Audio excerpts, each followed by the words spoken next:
Здравствуйте, мои дорогие зрители! Немецкий хлеб. Что это и как его испечь? Сейчас в крупных сетевых магазинах продаются готовые смеси для выпечки хлеба. Немецкий хлеб и есть одна из разновидностей таких смесей. В состав смеси белого хлеба входят различные семена и злаки: пшеница, рожь, кукуруза, греча, рис, овес, соя. Производитель предлагает два варианта его выпечки – в хлебопечке и в духовке. Я предлагаю, на мой взгляд и по моему опыту, более оптимальный смешанный вариант выпечки. Итак, в чашу хлебопечки сначала выкладываю из пакетика дрожжи 6 граммов.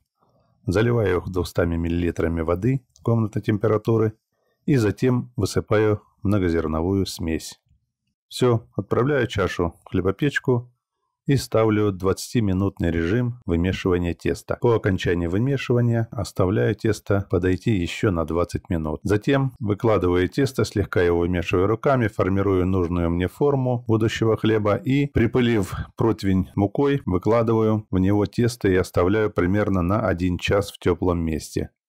А именно в слегка подогретой духовке, чтобы тесто подошло.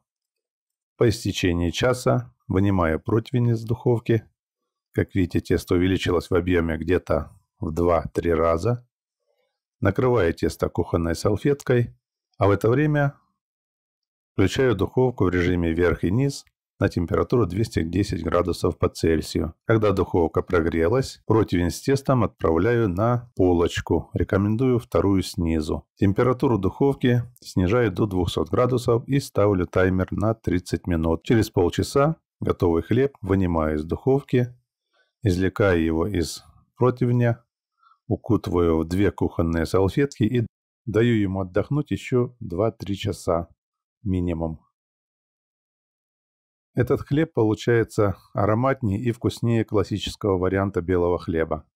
Кстати, друзья, рекомендую вам не употреблять свежеиспеченный хлеб в день его выпечки, а начинать есть его на второй день. Так будет лучше и для желудка, и вообще для здоровья. Вот и все. Приятного аппетита! Пеките вместе со мной, а для этого подписывайтесь на мой канал, если еще не подписаны. Жмите на колокольчик, чтобы не пропустить новые ролики. Ставьте лайки, пишите комментарии, делитесь ссылкой на этот ролик с друзьями в социальных сетях и мессенджерах. До новых встреч!